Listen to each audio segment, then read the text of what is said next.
हमारी एपिसोड की शुरुआत में राय और रेट्सू बाकी के लिए काफी ज्यादा खाना लगता, जो देखते ही बाकी काफी खुश होता और वो रेट्सू की तारीफ करता और इसके बाद ही अपने खाने पे टूट पड़ता। बाकी सारा का सारा चिक लेता तो रेट्सू कहता है, ओह, अभी तो बारी है डिजर्ट की। ये कहते ही वो बाकी के सामने एक बाल्टी रखता। उस बाल्टी में 10 लीटर पानी भरा होता। रेट्सू बाल्टी बाकी के सामने रखते हुए कहता है, सबसे मिनिमम अमाउंट है अपने आप को दोबारा से रिहाइड्रेट करने के लिए। उस पानी में उसने काफी ज्यादा शुगर मिलाया होता। ये सब कुछ वो बाकी को इसलिए दे रहा है ताकि उसका जिस्म पहले जैसा दोबारा से हो जाए। वो शुगर 4 किलोज होता जो कि फ्रूट से बनाया गया है। रेट्सू बाकी को मजीद बताता, जरूर तुम्हारे जिस्म से पॉइजन खत्म हो चुका है, पर इसका ये मतलब हरगिज नहीं कि तुम पूरी तरीके से ठीक हो चुके हो। जो सुनते ही बाकी मजबूरन इस पानी को पीने लगता। बाकी का जिस्म पॉइजन की वजह से काफी कमजोर हो चुका था। इससे भी बढ़ के बाकी के पिछले मैच की वजह से बाकी और भी थक चुका है, जिस वजह से उसका लिवर, जो कि ह्यूमन की बॉडी में आखिरी सोर्स ऑफ पावर है, वो भी मुकम्मल तौर पे खाली हो चुका है। यही वजह से बाकी के जिस्म के सेल पूरी तरीके से तबाह हो चुके हैं। अब यही सेल बदले की तलाश में है और अगली बारी के लिए अपने आप को तैयार कर रहे हैं, इससे भी खतरनाक मुश्किलात को झेलने के लिए। इसी तरह उसके सेल उसके जिस्म पे काम करना शुरू भी कर देते। हालांकि ये हीलिंग प्रोसेस भी बाकी के जिस्म पे काफी जोर डाल रहा है। इसी तरह दूसरी ओर हमें दिखाया जाता है यूजिरो हानमा और राइटाई टूर्नामेंट का पुराना चैंप। वो यूजिरो हानमा से कहता है, जो कि तुम काफी कमजोर हो, तुम बड़े पड़े हुए हो तन्हाई से, जिनमें तुम कमजोर हो, तुम इन्हें खत्म भी नहीं कर सकते, या फिर मैं कहूँ तुम इन्हें खत्म करना ही नहीं चाहते। तुम वाकई में बहुत कमजोर हो। तुम में आखिर इतनी भी ताकत नहीं है कि तुम अपनी ख्वाहिशात पे भी काबू पा सको। तुम स्ट्रेंथ में भी लैग करते हो। हिस्ट्री ऑफ फाइटिंग और मार्शल आर्ट में हम अपनी ख्वाहिशात और एनिमल इंस्टिंक्ट के आगे ही लड़ते हैं, जो कि मैं तुम्हें काफी खुशी से दिखाना चाहूंगा। यूं ही हमें दूसरे सीन में दिखाया जाता है एम्परर काकू का मैच होता। अनाउंसर कहता है, दिखने से ही हम बता सकते हैं कि इस मैच का विनर कौन है, लेकिन एज का भी एक तकाजा होता है। इसी तरह उनका मैच शुरू हो जाता और उसका ओपोनेंट भी काफी खतरनाक होता।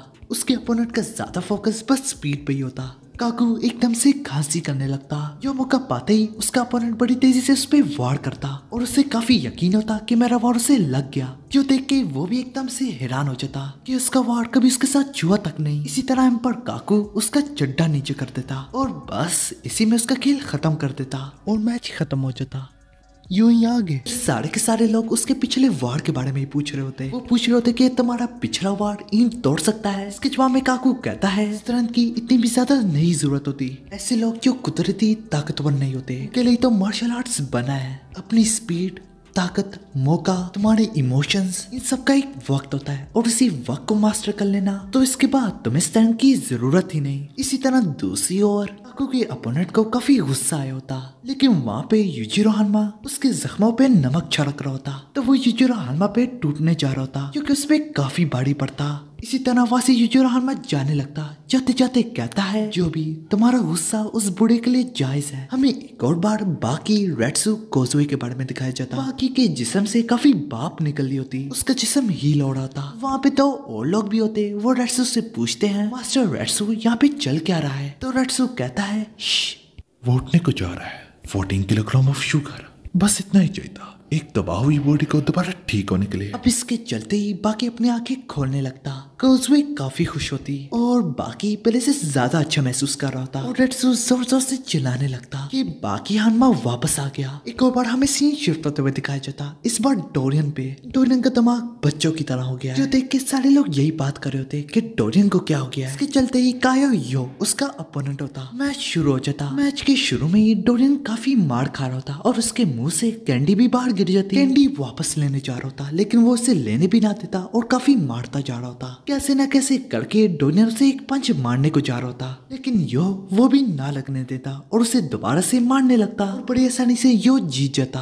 अब ओलिवर डोरियन की कैंडी उसके मुंह में दोबारा से डाल देता। इसके बाद ही वो दोबारा से खड़ा हो जाता और ओलिवर डोरियन वहां से जाने लगते। जाते जाते उनके सामने दोबारा से यो आता। वो कहता, मैं इसे नहीं मानता कि इसने मैच में पूरी लगन से लड़ा, यही वजह से वो चाह रहा था कि उनके बीच में दोबारा से मैच हो। ये सुनते ही ओलिवर से कहता है, क्यों ना तुम मुझसे ही लड़ लो। तक तो तुम्हें भी पता चल गया होगा कि डोरियन की तबीयत थोड़ी ठीक नहीं है। यो उसकी मसल वसल देख के कहता है, तो तुम्हें अपनी मसल पावर पे फख्र है? जिस पर ओलिवर कहता है, हाँ मेरे पास सिर्फ ब्रूस स्ट्रेंथ है।